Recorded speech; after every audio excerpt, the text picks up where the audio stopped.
তো hello everyone, welcome to our new blog. আজকে আমাদের হচ্ছে প্রথম ব্লগ। তো আমাদের আজকের উদ্দেশ্যটা ছিল এলাকার মধ্যে একটি চাংড়া বানানো। এলাকার বড় ভাইরা বলতেছিল অনেক দিন থেকে যে আমাদের এলাকায় সেরকম কোনো বসার জায়গা নাই।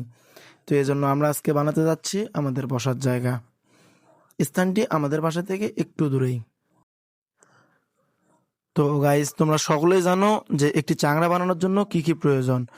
প্রথমত আমরা তিনজন মিলে বাঁশ গাছ রেডি করলাম। তারপর এক এক করে গর্ত খুঁড়লাম। তো আমি এক সাইডে গর্ত করতেছিলাম আর টিটুল দাদা অন্য সাইডে বাঁশ বাঁধাই করতেছিল। এভাবেই চলতে থাকে আমাদের কাজ। একটি চাংড়া বানাতে যে এতটা কষ্ট আগে জানতাম না। আজ লাইফে প্রথম চাংড়া বানাচ্ছি। তো একটি খুঁটির মধ্যে বাধাই হয়ে গেল। তো আস্তে আস্তে সব খুঁটির মধ্যেও বাধাই হবে। একটু অপেক্ষা করতে হবে, অপেক্ষার ফল মিষ্টি হয়। তো অবশেষে আরেকটি খুঁটিও বাধাই করে ফেললো। তো চাংড়া বানাতে যে শুধু খুঁটি গাড়লে বা খুঁটি বাধাই করলে হবে তা না। চাংড়া বানাতে প্রয়োজন বাতা, অনেক কিছু প্রয়োজন, সুতা প্রয়োজন, অনেক কিছু। এজন্য আমি এক সাইডে বাতা ছোলাচ্ছিলাম। আমাদের এই বাঁশ ম্যানেজ করতে আজকে অনেক কষ্ট হয়েছে। বেশ কয়েকটা জায়গায় ঘাটতে হয়েছে বাঁশের জন্য। তারপর আমরা বাঁশ পেয়েছি।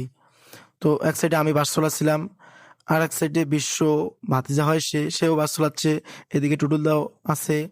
তো আমাদের আজকে থাকার কথা ছিল মোট 4 জন, বাট একজন পূজার চাঁদার কালেকশনে গেছে, এই জন্য আমাদের এখন 3জনেই কাজ করতে হচ্ছে। যার ফলে আমাদের একটু কাজের চাপটা বেড়ে গেছে। যদি 4জন থাকতো তো এতটা সময় লাগতো না আর কি, তার আগেই কাজটা হয়ে যেত। যেহেতু অপেক্ষার ফল মিষ্টি হয়, তাই আস্তে আস্তে অপেক্ষা করতেছি, কাজ করতেছি, আস্তে আস্তে সব কাজই করতেছি। মোটামুটি এভাবে দেখতে দেখতে এবং কাজ করতে করতে আমাদের 50% কাজ প্রায় শেষের দিকে। এই 50% কাজ প্রথমের দিকে যা কষ্ট হবে, পরবর্তীতে সেটা কষ্ট হয়তো বা হবে না। দীর্ঘ অপেক্ষার পর আমরা যে চতুর্থ ব্যক্তিটার কথা বলছিলাম সে হচ্ছে ভবেশ। তো সে একটু বাইরে থাকার কারণে আমাদের কাজে এতক্ষণ একটু সংকট ছিল। দেন এখন সে চলে এসেছে, আমাদের কাজে একটু হলেও সে সহযোগিতা করবে। তো দেখেন, ভবেশ আমাদের জন্য নাস্তা নিয়ে এসেছে। ওই জানে যে ওর জন্য আমরা রেগে আছি, তাই সে আমাদের রাগ কমানোর জন্য আগে থেকেই সে নাস্তা নিয়ে এসেছে। তো আমাদের চিন্তা ভাবনা ছিল যে প্রথমে 2টা বাঁশ নিয়ে এসেছিলাম যে এই 2টা বাঁশ দিয়ে কাজ হবে, কিন্তু না, আমাদের চিন্তা ভাবনা ভুল ছিল।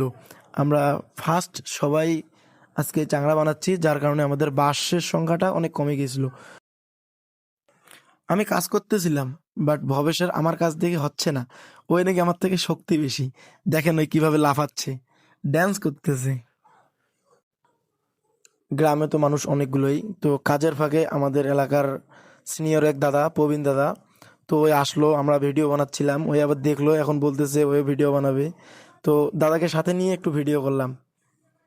যদিও বড় ভাই মানে আমাদের প্রবীণ দাদা, ওর কাজের প্রতি আমাদের মানে সাথে থাকার কোনো আগ্রহ ছিল না। বাট যখন দেখে যে আমরা ভিডিও বানাচ্ছি, তো তারও একটা মনে ইচ্ছা জাগে যে আমাদের সাথে সে ভিডিও বানাবে। তো সবশেষে আমাদের কাজ প্রায় 80% শেষ হয়ে গেছে। এখন বাজে বেলা দুপুর 3টা।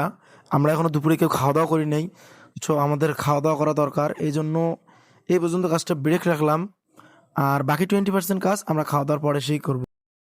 তো গাইজ, আমি আন্তরিকভাবে দুঃখিত যে বিকালবেলা বাকি 20% কাজ করার সময় ভিডিও বানাতে পারি নাই, কারণ ফোনগুলো সবাই বাসায় রেখে এসেছিলাম। তো এই ছিল আমাদের আজকের ব্লগ এখানেই ইতি। আর আমাদের জন্য সকলে দোয়া করবেন, সবাই সুস্থ থাকবেন, আর কোনো ভুল হলে মাফ করে দেবেন। ধন্যবাদ সকলকে।